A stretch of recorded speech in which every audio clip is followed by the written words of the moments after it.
Welcome to my channel. My name is Kshiti Jala और आज मैं कमर्शियल कोर्ट्स एक्ट 2015 के बारे में बात करूंगी। इस वीडियो को स्पेसिफिकली जुडिशियल एस्पिरेंट्स के लिए डिजाइन किया गया है, लेकिन अगर आप कोई एग्जाम के लिए प्रिपेयर नहीं भी कर रहे फिर भी कोई एक्ट जानने में तो बुराई है नहीं। इस वीडियो में मैंने बेयर एक्ट के हर एक प्रोविजन को डिटेल में डिस्कस किया है एंड उसको याद रखने के लिए कुछ टिप्स एंड ट्रिक्स भी शेयर की है। तो आई विल रिक्वेस्ट कि आप बेयर एक्ट को साथ में लेके बैठेगा। तो चलिए शुरू करते हैं। द कमर्शियल कोर्ट्स एक्ट 2015, जैसे कि नाम से पता चलता है, इस एक्ट को लाया गया था कमर्शियल मैटर्स को डील करने के लिए। इस एक्ट का एनेक्टमेंट डेट है 31 दिसंबर 2015। साल के आखिरी दिन पे इसको प्रेसिडेंट का असेंट मिला। याद रखिएगा, किसी भी बिल को जब प्रेसिडेंट का असेंट मिलता है उसके बाद वो बिल एक एक्ट बन जाता है। जिस दिन प्रेसिडेंट उन्हें साइन करते हैं, जिस दिन प्रेसिडेंट असेंट देते हैं, उसको एनेक्टमेंट डेट कहा जाता है। किसी भी एक्ट में यूजुअली जो नीचे स्क्वायर ब्रैकेट में लिखा हुआ होता है वो एनेक्टमेंट डेट होता है। एनफोर्समेंट डेट वो डेट होता है जिस दिन से कोई लॉ एप्लीकेबल होना शुरू होता है। इस एक्ट का एनफोर्समेंट डेट है 23 अक्टूबर 2015। यहाँ ये याद रखिएगा, नॉर्मली जो एनेक्टमेंट डेट होता है उसके बाद का एनफोर्समेंट डेट होता है, लेकिन यहाँ एनेक्टमेंट डेट 31 दिसंबर 2015 है, लेकिन एनफोर्समेंट उसके पहले का है, बैक डेटेड है 23 अक्टूबर 2015। ये एप्लीकेबल है होल ऑफ इंडिया पे एंड इसका एक्ट नंबर है 4 ऑफ 2016।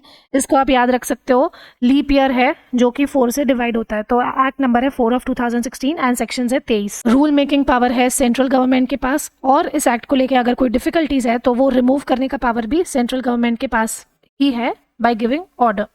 ये हाईलाइट्स है कि किस सेक्शन में क्या दिया गया है। सेक्शन 1 में टाइटल एक्सटेंड कमेंसमेंट जो हमने ऑलरेडी देखा, 2 में डेफिनेशन, 3 में कमर्शियल कोर्ट का कॉन्स्टिट्यूशन कैसे होता है उसकी बात हो रही है। कमर्शियल कोर्ट का जुरिस्डिक्शन क्या है वो सेक्शन 6 बताता है, और कमर्शियल एपिलेट कोर्ट किसको कहते हैं वो सेक्शन 3A बताता है।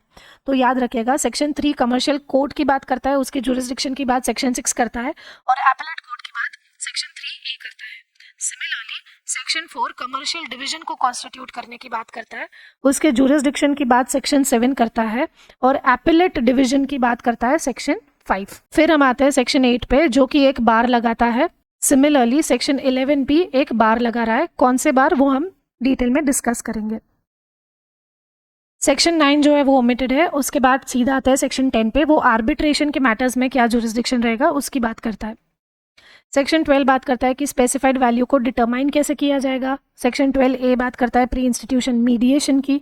सेक्शन 13 अपील की बात करता है। सेक्शन 14 बात करता है उस अपील को कितने टाइम में डिस्पोज करना है।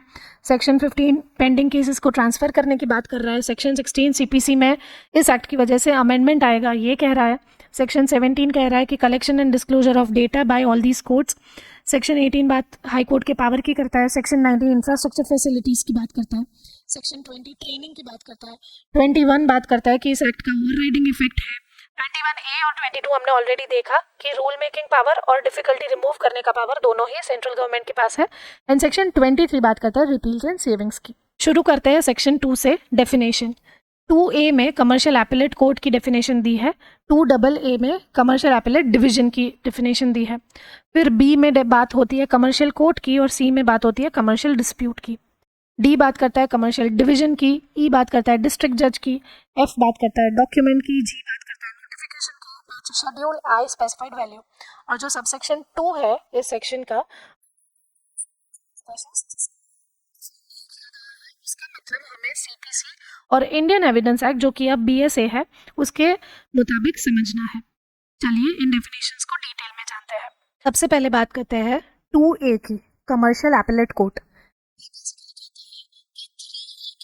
जिस कोर्ट को डेजिग्नेट किया जाता है वो कमर्शियल एपिलेट कोर्ट है। फिर नेक्स्ट आते हैं AA पे, कमर्शियल एपिलेट डिवीजन, जो ये कहता है कि 5(1) के हिसाब से हाई कोर्ट में जिस डिवीजन को कॉन्स्टिट्यूट किया जाता है उसको कमर्शियल एपिलेट डिवीजन कहते हैं। B डिफाइन करता है कमर्शियल कोर्ट को और कहता है कि 3(1) के हिसाब से जिन कोर्ट को कॉन्स्टिट्यूट किया जाता है वो कमर्शियल कोर्ट है। C जो है वो हम बाद में डील करते हैं बिकॉज उसमें पूरा एक लिस्ट दिया गया है। आते हैं सीधा D पे जो कमर्शियल डिवीजन की बात करता है कि 4(1) के हिसाब से हाई कोर्ट में जो डिवीजन कॉन्स्टिट्यूट होता है उसको कमर्शियल डिवीजन कहते हैं। और E कहता है कि डिस्ट्रिक्ट जज का वही मतलब है जो article 236A of Indian constitution में असाइन किया गया है। ये सिर्फ समझने के लिए ऐसे रखा हुआ है, आगे जाके डिटेल में जब हम समझेंगे तो पता चलेगा कि कौन सा एग्जैक्टली एपिलेट कोर्ट है किसका। चलिए अब आते हैं 2C पे, जो बात करता है कमर्शियल डिस्प्यूट की। इसमें बेसिकली एक पूरा लिस्ट दिया गया है, आई थिंक 22 जितने क्लॉजेस है, जो कहता है कि कौन से चीज़ें हैं जिनमें से अगर डिस्प्यूट अराइज होगा तो उसको कमर्शियल डिस्प्यूट कंसिडर किया जाएगा। अब इसको मैंने इजी थोड़ा रहे इसलिए 5 हेड्स में डिवाइड किया है: agreements, contracts, law, services and transactions. सबसे पहले है कॉन्ट्रैक्ट्स।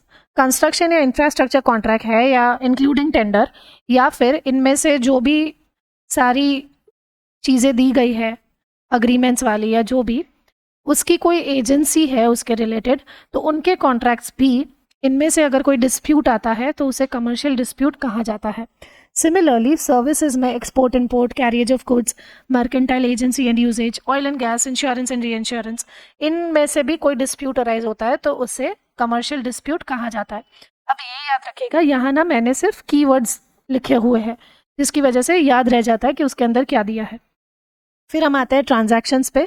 तो कोई भी ऑर्डिनरी ट्रांजैक्शन जैसे मर्चेंट्स, बैंकर्स रिलेटेड जो भी ट्रांजैक्शन होता है वो, या तो एयरक्राफ्ट के रिलेटेड कोई ट्रांजैक्शन है, ये सारे में से भी अगर कोई डिस्प्यूट अराइज होता है इन ट्रांजैक्शंस में से तो वो भी कमर्शियल डिस्प्यूट कहा जाता है। फिर अगर कोई एडमिरलिटी या मरीन टाइम लॉ के रिगार्डिंग कोई इश्यू है या तो IPR का कोई क्वेश्चन है तो इनमें से जो डिस्प्यूट अराइज होता है उसे भी कमर्शियल डिस्प्यूट कहा जाता है। सिमिलरली ये लास्ट वाला है 22, जो कहता है कि इसके अलावा, इन सब के अलावा, और ये जो हम आगे अग्रीमेंट्स पढ़ेंगे, इन सब के अलावा कोई भी और इश्यू, कोई भी और डिस्प्यूट को सेंट्रल गवर्नमेंट नोटिफिकेशन द्वारा कमर्शियल डिस्प्यूट घोषित कर सकती है, कमर्शियल डिस्प्यूट में इंक्लूड कर सकती है। अब अग्रीमेंट्स कौन से हैं? Related to immovable property used exclusively for trade and commerce. Trade and commerce के पर्पज से कोई इमूवेबल प्रॉपर्टी यूज होती है एक्सक्लूसिवली, उसमें से अगर कोई डिस्प्यूट अराइज होता है तो वो कमर्शियल डिस्प्यूट है। Franchising agreement, distribution licensing, management and consultancy, joint venture agreement, shareholders agreement, subscription and investment agreement, partnership agreement, technological development agreement, sale of goods and provisions, agreement for sale of goods and provisions of services. तो ये सारे जो agreements हैं उसमें से अगर कोई dispute arise होता है तो उसको कमर्शियल डिस्प्यूट माना जाता है। इसमें ये भी कहा गया है कि it does not cease to be a commercial dispute merely because of the following reasons. जैसे मान लीजिए किसी सूट में इमूवेबल प्रॉपर्टी को रिकवर करने की बात की गई है, सिर्फ इस वजह से आप ये कहो कि ये कमर्शियल डिस्प्यूट नहीं है, ऐसा नहीं हो सकता। अगर किसी इमूवेबल प्रॉपर्टी को सिक्योरिटी के तौर पे दिया गया है जिसमें सब आपको पैसे निकालने हैं, तो वो सिर्फ इस वजह से वो कमर्शियल डिस्प्यूट नहीं है, ऐसा आप नहीं कह सकते। एंड अगर कोई भी relief pertaining to immovable property से जुड़ी कोई भी और रिलीफ है तो सिर्फ इस वजह से ये डिस्प्यूट कमर्शियल नेचर का नहीं है, ऐसा आप नहीं कह सकते।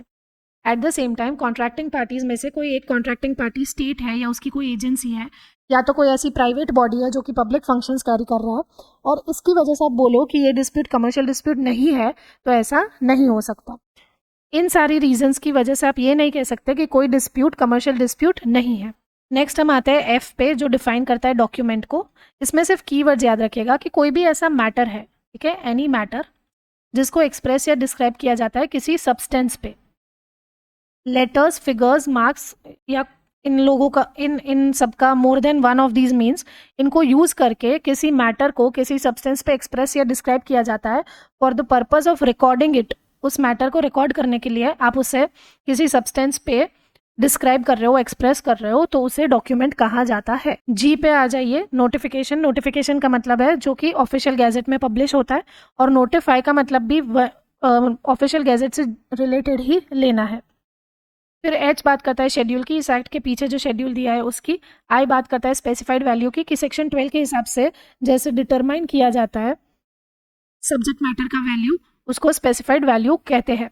लेकिन वो 3 लाख से कम का नहीं होगा, या तो फिर सेंट्रल गवर्नमेंट जैसे भी नोटिफाई करे जो भी वैल्यू, उससे कम नहीं हो सकता। और ये समझिएगा 3 लाख तो मिनिमम है। अब सेंट्रल गवर्नमेंट 4 लाख भी बोल सकती है, 5 लाख भी बोल सकती है, सेंट्रल गवर्नमेंट 2 लाख नहीं बोल सकती, 3 लाख और सच हायर वैल्यू। ओके, अब पूरे प्रेजेंटेशंस में मैंने एब्रीविएशंस यूज किए हैं।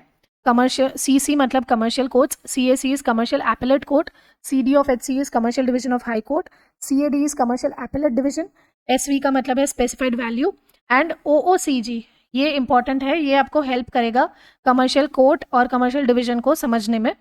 OOCG का मतलब है ऑर्डिनरी ओरिजिनल सिविल जुरिस्डिक्शन। कुछ हाई कोर्ट्स हैं जिनके पास ओरिजिनल जुरिस्डिक्शन होता है, बाकी सारी हाई कोर्ट्स के पास एपेलेट जुरिस्डिक्शन होता है। तो ऐसी जो हाई कोर्ट्स है जिनके वहाँ पे ओरिजिनल सिविल जुरिस्डिक्शन होता है, वहाँ किस प्रकार से कमर्शियल कोर्ट बनती है, कैसे बनती है, उसके प्रोविजंस अलग दिए हुए हैं। पहले ये याद रखिए कि कौन सी कोर्ट के पास ओरिजिनल सिविल जुरिस्डिक्शन है। तो इंडिया में 5 कोर्ट्स के पास है, दिल्ली, बॉम्बे, मद्रास, कलकत्ता एंड हिमाचल। चलिए शुरू करते हैं सेक्शन 3 से। ये बात करता है कॉन्स्टिट्यूशन ऑफ कमर्शियल कोर्ट्स की। कमर्शियल कोर्ट को कैसे बनाया जाता है, कॉन्स्टिट्यूट किया जाता है, कौन करता है? State government. Concerned high court के साथ कंसल्ट करने के बाद स्टेट गवर्नमेंट नोटिफिकेशन देती है और कमर्शियल कोर्ट को कॉन्स्टिट्यूट करती है। वो चाहे उतनी कमर्शियल कोर्ट कॉन्स्टिट्यूट कर सकती है।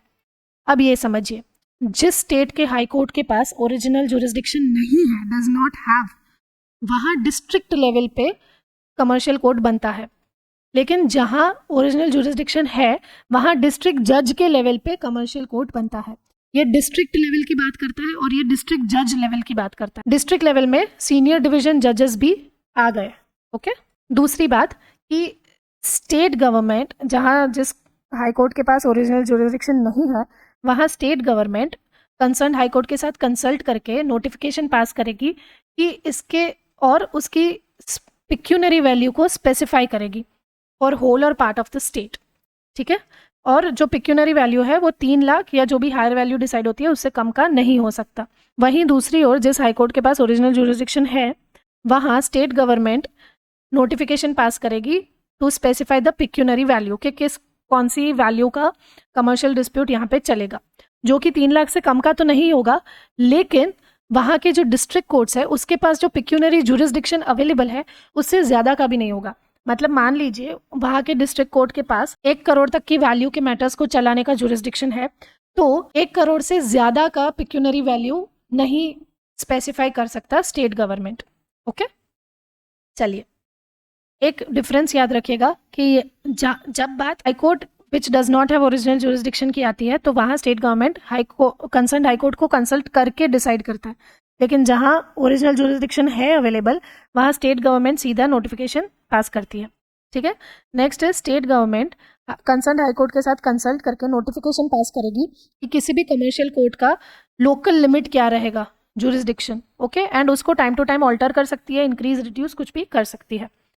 फिर स्टेट गवर्नमेंट जो भी कंसर्न हाई कोर्ट है उसके चीफ जस्टिस को कंकरेंस में लेके 1 या उससे अधिक जजेस को अपॉइंट करेंगे एज कमर्शियल कोर्ट्स के जज। ओके, और उनके पास एक्सपीरियंस होगा in dealing with commercial disputes.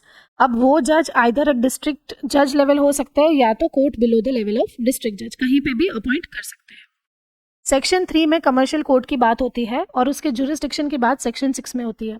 ये सिर्फ इतना कहता है कि कोई भी सूट एंड एप्लीकेशन जो कि कमर्शियल डिस्प्यूट से रिलेटेड है तो वो कमर्शियल कोर्ट्स में चलेगा। अब फिर हम आते हैं सेक्शन 3A पे जो बात करता है designation of commercial appellate court. अब ये देखिएगा यहाँ पे डेजिग्नेशन दिया है। डेजिग्नेशन का मतलब है कि कोई ऑलरेडी एग्जिस्टिंग को आप एक पावर दे दो, डेजिग्नेट कर दो कि आज से आप कमर्शियल एपेलेट कोर्ट हो। कॉन्स्टिट्यूशन का मतलब है फॉर्म करना, अब नई कोर्ट फॉर्म करते हो। अच्छा, state government after consultation with concerned high court by notification constitutes a commercial appellate court. Concerned high court के साथ कंसल्ट करके state government commercial appellate court बनाती है। लेकिन अब ये देखिए यहाँ पे सिर्फ बात हुई है where high court does not have the original jurisdiction. जिन हाई कोर्ट के पास ओरिजिनल जुरिस्डिक्शन नहीं होता वहाँ कमर्शियल एपेलेट कोर्ट डेजिग्नेट की जाती है। कहाँ? एट डिस्ट्रिक्ट जज लेवल।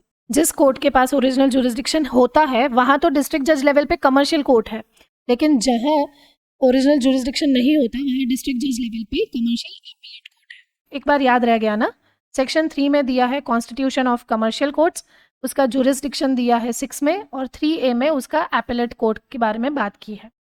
फिर हम आते हैं सेक्शन 4 पे जो commercial division of high court को कॉन्स्टिट्यूट करने की बात करता है। अब यहाँ लिखा हुआ है कि with high court having the ordinary original civil jurisdiction. जिन हाई कोर्ट के पास ऑर्डिनरी ओरिजिनल सिविल जुरिस्डिक्शन है वहाँ कमर्शियल डिवीजन को कॉन्स्टिट्यूट किया जाएगा। जो चीफ जस्टिस है उस हाई कोर्ट के वो ऑर्डर पास करेंगे और 1 या उससे अधिक बेंचेस को कंसिस्टिंग ऑफ सिंगल जज कॉन्स्टिट्यूट करेंगे एज अ कमर्शियल डिवीजन। ये याद रखेगा, ये जो एक या उससे अधिक बेंचेस है वो सिंगल जज की ही होगी, ठीक है। और हाई कोर्ट के जज को नॉमिनेट किया जाएगा एज जज ऑफ कमर्शियल डिवीजन, जिनके पास कमर्शियल डिस्प्यूट को डील करने का एक्सपीरियंस होगा। और कौन नॉमिनेट करेगा? Chief justice of high court. अब इसका जुरिसडिक्शन कहाँ दिया गया है? सेक्शन 7 में। ये बेसिकली कहता है कि कोई भी सूट या एप्लीकेशन जो कि कमर्शियल डिस्प्यूट के रिलेटेड है और उसे हाई कोर्ट में फाइल किया है, तो वो हर्ड एंड डिस्पोज कौन करेगा? Commercial division. और मान लीजिए कि वो सूट एंड एप्लीकेशन जो है वो किसी ऐसे एक्ट के रिलेटेड है जहां ये कहा गया है कि ये मैटर डिस्ट्रिक्ट कोर्ट के नीचे की कोर्ट में नहीं चलेगी एंड उसको हाई कोर्ट के ओरिजिनल साइड पे फाइल किया हुआ है या पेंडिंग है, तो उसको हर्ड या डिस्पोज कौन करेगा? Commercial division of high court. Further, all suits and applications transfer to the high court by virtue of design and patent act. Design act या पेटेंट एक्ट के मुताबिक किसी सूट या एप्लीकेशन को हाई कोर्ट में transfer किया जाता है तो उससे भी commercial division he heard and dispose करेगी। फिर हम आते हैं कमर्शियल एपेलेट डिवीजन पे। Commercial appellate division chief justice of high court कौन कॉन्स्टिट्यूट करता है? Chief justice of high court by order can constitute a CAD, लेकिन यहाँ डिवीजन बेंचेस होती है। ये जो बेंच थी वो सिंगल जज की बेंच थी, लेकिन कमर्शियल एपेलेट डिवीजन में डिवीजन बेंचेस होती है। दूसरा कि यहाँ पे भी सिमिलरली है, चीफ जस्टिस नॉमिनेट करेंगे किसी हाई कोर्ट के जज को जिनके पास कमर्शियल डिस्प्यूट को डील करने के एक्सपीरियंस है एज अ जज ऑफ कमर्शियल एपेलेट डिवीजन। तो याद रखिएगा, सेक्शन 4 बात करता है कमर्शियल एपेलेट कोर्ट की, commercial division of high court की, 7 उसके जुरिस्डिक्शन की बात करता है एंड 5 उसके कमर्शियल एपेलेट डिवीजन की बात करता है। चलिए अब आते हैं हम सेक्शन 8 और 11 जो कि दोनों ही बार लगाता है। सेक्शन 8 किस पे बार लगाता है? कोई भी कमर्शियल कोर्ट अगर कोई इंटरलॉक्यूटरी ऑर्डर पास कर रही है तो उसके अगेंस्ट आप सिविल रिवीजन एप्लीकेशन या पिटिशन नहीं कर सकते, भले ही वो जुरिस्डिक्शन का इश्यू ही क्यों ना हो। एक बार डिक्री पास हो जाती है तो उसके अगेंस्ट आप जब अपील में जाओगे तब आप उस क्वेरी को रेज करेंगे। और सेक्शन 11 सिंपली ये कहता है कि जहां सिविल कोर्ट का जुरिस्डिक्शन एक्सप्रेसली या इम्प्लाइडली बार किया गया है तो वहाँ कमर्शियल कोर्ट या कमर्शियल डिवीजन के पास भी केस ट्राई करने का जुरिस्डिक्शन नहीं रहेगा। फिर हम आते हैं सेक्शन 10 पे जो कि आर्बिट्रेशन के जुरिस्डिक्शन की बात करता है। अब मान लीजिए आर्बिट्रेशन का कोई ऐसा सब्जेक्ट मैटर है जो कि एक कमर्शियल डिस्प्यूट है, तो मैटर कहाँ चलेगी? तो ऑल एप्लीकेशंस और appeals related to international commercial arbitration. अगर इंटरनेशनल कमर्शियल आर्बिट्रेशन की बात हो रही है और वो हाई कोर्ट में फाइल की गई है तो वो किसके पास उसका जुरिस्डिक्शन होगा? Commercial division of high court के पास। वो हर्ड एंड डिस्पोज करेगी इस मैटर को। एट द सेम टाइम अगर other than international commercial arbitration है लेकिन हाई कोर्ट के ओरिजिनल साइड पे उसको फाइल किया गया है तो वो भी commercial division of high court he heard and dispose करेगी। पर other than international commercial arbitration है एंड ऑर्डिनरीली वो प्रिंसिपल सिविल कोर्ट के पास उसका जुरिस्डिक्शन होता तो उसको हर्ड एंड डिस्पोज कौन करेगा? कमर्शियल कोर्ट, ठीक है। तो याद रखिएगा, अगर इंटरनेशनल कमर्शियल आर्बिट्रेशन है तो commercial division he heard and dispose करेगी, लेकिन अगर other than international commercial arbitration है और हाई कोर्ट के ओरिजिनल साइड पे फाइल हुआ है तो भी कमर्शियल डिवीजन करेगी। पर अगर ऑर्डिनरीली वो प्रिंसिपल सिविल कोर्ट में चले ऐसी मैटर है तो वो कमर्शियल कोर्ट में चलेगी। सेक्शन 12 बात करता है कि डिटर्मिनेशन ऑफ स्पेसिफाइड वैल्यू। मान लीजिए आपने रिलीफ क्या सॉर्ट की है? रिकवरी ऑफ मनी, तो वहाँ स्पेसिफाइड वैल्यू को कैसे डिटरमाइन किया जाएगा? जो भी आपने रिकवरी का आपका अमाउंट है including the interest, date of filing तक का जो भी आपने इंटरेस्ट कंप्यूट किया है, इन सब को नज़र में रख के स्पेसिफाइड वैल्यू को डिटरमाइन किया जाता है। अगर मूवेबल प्रॉपर्टी के रिलेटेड या उसके राइट के रिलेटेड कोई रिलीफ मांगी हुई है तो उस मूवेबल प्रॉपर्टी का डेट ऑफ फाइलिंग पे मार्केट वैल्यू क्या था उसके हिसाब से उसका स्पेसिफाइड वैल्यू डिटरमाइन होता है। सिमिलरली अगर इमूवेबल प्रॉपर्टी की बात है या उसके राइट की बात है तो उसका भी market value on date of filing क्या है उस हिसाब से स्पेसिफाइड वैल्यू डिटरमाइन होगा। एंड कोई भी अदर इंटेंजिबल राइट्स है तो उसका प्लेंटिफ के हिसाब से क्या मार्केट वैल्यू है उस राइट का, उस हिसाब से उसकी स्पेसिफाइड वैल्यू डिटरमाइन होगी।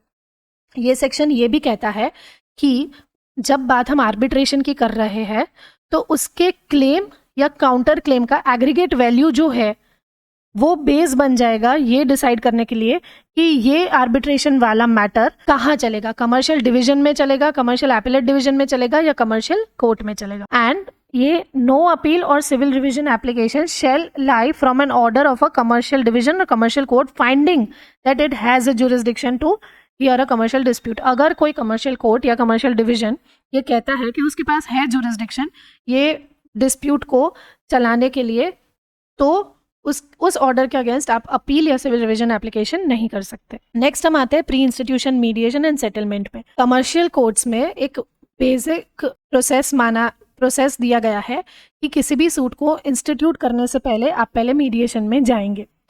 अगर आपका कोई अर्जेंट इंटरिम रिलीफ आपने मांगी हुई है तो अलग बात है, बाकी जनरल केसेस में आप सूट को इंस्टीट्यूट करने से पहले मीडिएशन में जाएंगे। अब वो मीडिएशन कौन कर सकता है, किसके पास अथॉरिटी है वो मीडिएशन करने की? तो लीगल सर्विस अथॉरिटी एक्ट के हिसाब से जिन अथॉरिटीज को कॉन्स्टिट्यूट किया गया है, बनाया गया है, वो मीडिएशन कंडक्ट कर सकती है। आपने सुना होगा NALSA and district legal services, ठीक है। तो ये सारे जो है वो जो अथॉरिटीज कॉन्स्टिट्यूट होती है अंडर दिस एक्ट वो मीडिएशन कंडक्ट कर सकती है। अब इन अथॉरिटीज को कौन पावर देता है मीडिएशन कंडक्ट करने का? तो सेंट्रल गवर्नमेंट ऑथोराइज करेगी इन अथॉरिटीज को मीडिएशन कंडक्ट करने के लिए। कितना टाइम लिमिट है मीडिएशन को कंप्लीट करने में? तो जिस दिन से आपने एप्लीकेशन दिया उसके 3 महीने के अंदर मीडिएशन को कंप्लीट करना है। आप एक्सटेंड भी कर सकते हो इसको, लेकिन only for further 2 months with the consent of parties. और ये जो भी 3 महीना और 2 महीने का टाइम लिमिट है वो लिमिटेशन में कंसिडर नहीं किया जाएगा, लिमिटेशन कंप्यूट करने में कंसिडर नहीं किया जाएगा सूट फाइलिंग के लिमिटेशन के लिए। और मान लीजिए कि मीडिएशन में वो मैटर सेटल हो जाता है तो उसको एक तो राइटिंग में आपको राइटिंग में देना है, एट द सेम टाइम वो साइन किया गया होगा by the parties and mediators, और उसका स्टेटस और इफेक्ट वैसा ही होगा जैसा एक आर्बिट्रल अवार्ड का होता है under section 30 of arbitration act. फिर हम आते हैं सेक्शन 13 पे जो बात करता है अपील्स की। अब मान लीजिए कोई इंसान है जो कि commercial court below the level of DJ, district जज लेवल के नीचे की जो भी कोर्ट है जिसको कमर्शियल कोर्ट कहा गया है, उसके ऑर्डर के अगेंस्ट अगर आपको अपील करनी है तो आप कमर्शियल एपेलेट कोर्ट में करेंगे। लेकिन कोई ऐसा कमर्शियल कोर्ट है जो कि डिस्ट्रिक्ट जज लेवल पे है, या तो हाई कोर्ट का जो कमर्शियल डिवीजन है वो कोई ऑर्डर पास करती है, तो उसके अगेंस्ट आप कमर्शियल एपेलेट डिवीजन में जाएंगे। आप अगर ध्यान से देखेंगे तो समझ आएगा कि ये जो है commercial court at the level of district जज and commercial division of high court, तो ये दोनों बात हो रही है ऐसी हाई कोर्ट की जहाँ पे ओरिजिनल ऑर्डिनरी सिविल जुरिस्डिक्शन है, और जहाँ डीजे के लेवल के नीचे की बात है तो वो डील होता है उस कोर्ट से जिस कोर्ट के पास ओरिजिनल ऑर्डिनरी सिविल जुरिस्डिक्शन नहीं है अवेलेबल। ओके, दोनों की टाइम लिमिट क्या है? ऑर्डर पास होने के 60 डेज में आपको अपील फाइल करनी है। ये भी कहता है कि इस एक्ट के प्रोविजंस के अलावा आप अपील फाइल नहीं कर सकते। दूसरा कि एक्सपेडिशियस डिस्पोजल ऑफ अपील। सेक्शन 14 कहता है कि 6 महीने के अंदर अंदर आपको जज को ट्राई करना है अपील खत्म करने के लिए। फिर हम आते हैं सेक्शन 15 में जो बात करता है ट्रांसफर ऑफ पेंडिंग केसेस। जो केसेस ऑलरेडी पेंडिंग है उसको कमर्शियल कोर्ट या कमर्शियल डिवीजन में ट्रांसफर करने की बात करता है। अब मान लीजिए अगर ऐसे हाई कोर्ट में पेंडिंग है जहां कमर्शियल डिवीजन को कॉन्स्टिट्यूट किया गया है, तो उस कमर्शियल डिवीजन में आप ट्रांसफर कर दोगे उस केस को। एंड अगर ऐसे सिविल कोर्ट में पेंडिंग है जिसके डिस्ट्रिक्ट में कमर्शियल कोर्ट को कॉन्स्टिट्यूट किया गया है, तो उस कमर्शियल कोर्ट में वो ट्रांसफर हो जाएगी। एट द सेम टाइम ये भी कहा गया है कि ये कॉन्स्टिट्यूशन होने से पहले अगर कोई केस में जजमेंट के लिए उसे रिजर्व किया गया है तो फिर उस केस को आप ट्रांसफ़र नहीं करोगे। ट्रांसफ़र होने के बाद कोई भी प्रोसीजर अगर बाकी है या कंप्लीट नहीं हुई थी at the time of transfer, तो उस प्रोसीजर जो भी बाकी है उस पे इस एक्ट के प्रोविजंस एप्लीकेबल होंगे। ये सेक्शन ये भी कहता है कि कमर्शियल डिवीजन या कमर्शियल कोर्ट एक केस मैनेजमेंट हियरिंग कर सकती है for the cases which are transferred. उनके पास जो ट्रांसफरों के केसेस आए हैं उनके लिए वो केस मैनेजमेंट हियरिंग कर सकती है जैसे ऑर्डर 15A CPC में दिया है, और उस हिसाब से वो नए टाइमलाइंस को प्रिस्क्राइब कर सकती है। कोई और डायरेक्शन नेसेसरी है तो वो दे सकती है ताकि जो केस है वो स्पीडीली डिस्पोज हो सके। एट द सेम टाइम वो रिटर्न स्टेटमेंट के लिए भी नई टाइम पीरियड प्रिस्क्राइब कर सकती है। इसमें यह भी कहा गया है कि अगर मान लीजिए कोई सूट या एप्लीकेशन को ट्रांसफ़र नहीं करता, ट्रांसफ़र वो नहीं हो रहा कमर्शियल डिवीजन या कमर्शियल कोर्ट में, तो जो भी पार्टीज़ है वो अप्लाई करेगी, किसको अप्लाई करेगी? कमर्शियल एपेलेट डिवीजन को अप्लाई करेगी, और कमर्शियल एपेलेट डिवीजन उस जिस कोर्ट के पास वो मैटर पेंडिंग है वहाँ से विड्रॉ करके कमर्शियल कोर्ट या कमर्शियल डिवीजन जिसको भी देना है उसे दे देगी। कौन देगी? Commercial appellate division. सेक्शन 16 कहता है कि सीपीसी में अमेंडमेंट्स हो गए इस एक्ट की वजह से, और वो अमेंडमेंट्स शेड्यूल में दिए गए हैं। सेक्शन 17 बात करता है collection and disclosure of data bye these courts. अब ये बेसिकली कहता है कि इन कोर्ट्स के पास, मतलब commercial court, commercial appellate court, commercial division and commercial appellate division के पास कितने सूट, एप्लीकेशन और अपील या रिट पिटिशन फाइल्ड है, कितने पेंडिंग है, सारों का स्टेटस क्या है एंड कितने डिस्पोज हुए, इन सब का स्टेटिस्टिकल डेटा मेंटेन करना है और हर महीने अपडेट करना है और उसको रेलेवेंट हाईकोर्ट की वेबसाइट पे पब्लिश भी करना है। सेक्शन 18 बात करता है कि हाईकोर्ट के पास ये पावर है कि वो इस एक्ट का चैप्टर 2, मतलब जो कॉन्स्टिट्यूशन होता है कमर्शियल कोर्ट वगैरह का और जो बार लगता है, तो इनसे जुड़ी जो भी प्रैक्टिस है उसके लिए वो डायरेक्शन इश्यू कर सकती है। पावर किसके पास है? हाई कोर्ट के पास। सेक्शन 19 बात करता है कि इंफ्रास्ट्रक्चर फैसिलिटीज जो है कमर्शियल कोर्ट्स को लेके वो कौन प्रोवाइड करेगा? State government.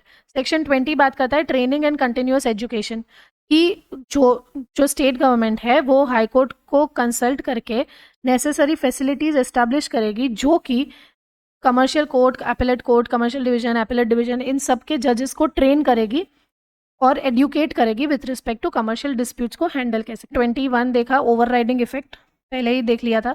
21A और 22 सेंट्रल गवर्नमेंट की पावर की बात करता है to remove difficulties and to make rules, and 23 repeals and savings की बात करता है। ठीक है, चलिए अब पूरे एक्ट को वापस से समझते हैं। सेक्शन 2 बात करता है डेफिनेशन की।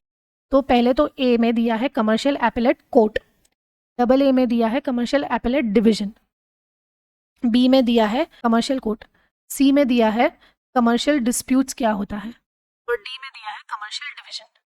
ई में दिया है डिस्ट्रिक्ट जज, एफ में दिया है डॉक्यूमेंट, जी में दिया है नोटिफिकेशन, एच में दिया है शेड्यूल और आई में दिया है स्पेसिफाइड वैल्यू। ठीक है, फिर हम बात करते हैं सेक्शन 3 की, जो कि कॉन्स्टिट्यूट करता है कमर्शियल कोर्ट को।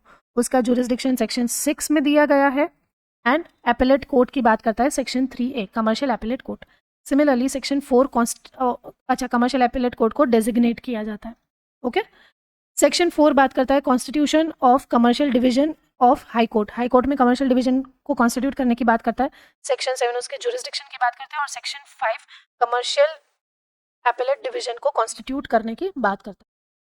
फिर हम आते हैं सेक्शन 8 पे, जो कि बार लगाता है अगेंस्ट सिविल रिवीजन एप्लीकेशन या petition with respect to interlocutory orders passed by the commercial court. Okay, आप डिग्री के अगेंस्ट जब जा रहे हो अपील में तब आप वो इशू रेज करो, लेकिन इंटरलॉक्यूटरी ऑर्डर के अगेंस्ट आप सिविल रिवीजन एप्लीकेशन नहीं कर सकते।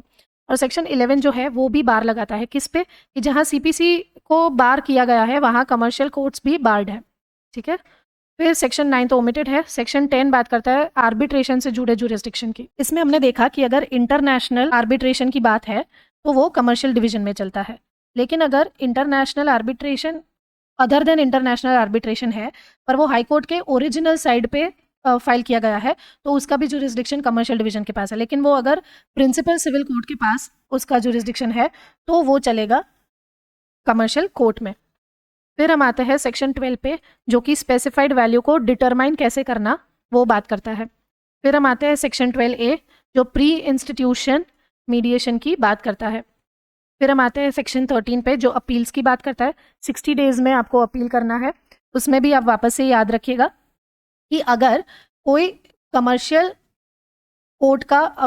कोर्ट जो है उसका ऑर्डर है तो वहाँ अपील किसको होगी? कमर्शियल एपिलेट कोर्ट में। लेकिन अगर commercial division of high court या फिर कमर्शियल कोर्ट एट डिस्ट्रिक्ट जज लेवल तो वहाँ अपील होगी कमर्शियल एपिलेट डिवीजन में। ये जो कमर्शियल कोर्ट है वो below the level of district जज है। चलो, फिर सेक्शन 14 कहता है कि 6 महीने में ट्राई कीजिए कि अपील डिस्पोज हो जाए। अच्छा, प्री इंस्टीट्यूशन मीडिएशन में याद रखेगा 3 महीने का टाइम है और एक्स्ट्रा 2 महीने का टाइम मिलता है मीडिएशन के लिए, जो कि लिमिटेशन में काउंट नहीं होगा। फिर हम आते हैं सेक्शन 15 पे, जो बात करता है ट्रांसफर ऑफ पेंडिंग केसेस की। पेंडिंग केसेस को किस कोर्ट में ट्रांसफर किया जाएगा। फिर 16 बात करता है अमेंडमेंट टू सीपीसी।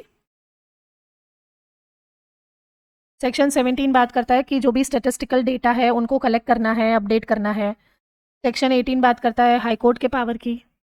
सेक्शन 19 बात करता है इंफ्रास्ट्रक्चर फैसिलिटीज़ की। सेक्शन 20 बात करता है ट्रेनिंग की, जजेस को ट्रेनिंग दी जाएगी स्टेट गवर्नमेंट के द्वारा। सेक्शन 21 ओवरराइडिंग इफेक्ट की। सेक्शन 21A और सेक्शन 22। सेक्शन 21A बात करता है रूल मेकिंग पावर और ये डिफ़िकल्टी रिमूव करने के पावर, दोनों ही है सेंट्रल गवर्नमेंट के पास।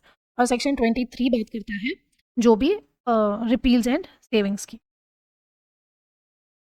ओके, अच्छा, इंफ्रास्ट्रक्चर फैसिलिटी भी स्टेट गवर्नमेंट ही प्रोवाइड करेगी, लेकिन ट्रेनिंग हाई कोर्ट को कंसल्ट करने के बाद उस हिसाब से प्रोवाइड होगी। चलिए, अब इसका एनेक्टमेंट डेट जो है वो साल का आखिरी दिन 31 दिसंबर 2015, लेकिन इन्फोर्समेंट डेट है वो बैक डेटेड है 23 अक्टूबर 2015। इसका एक्ट नंबर है 4 ऑफ 2016 एंड इसमें सेक्शंस दिए गए हैं 23। अब एक और बात बता दूं जो शायद पहले मैं भूल गई कि इसमें 7 चैप्टर्स है। ओके, कितने हैं? 7 चैप्टर्स दिए गए हैं। उम्मीद करती हूँ ये लेक्चर आपको हेल्पफुल रहा होगा। अगर इस एक्ट को लेके कोई भी डाउट है तो प्लीज कमेंट बॉक्स में जरूर शेयर कीजिएगा। मिलते हैं अगले वीडियो में, लेकिन तब तक के लिए सब्सक्राइब जरूर कर लीजिएगा।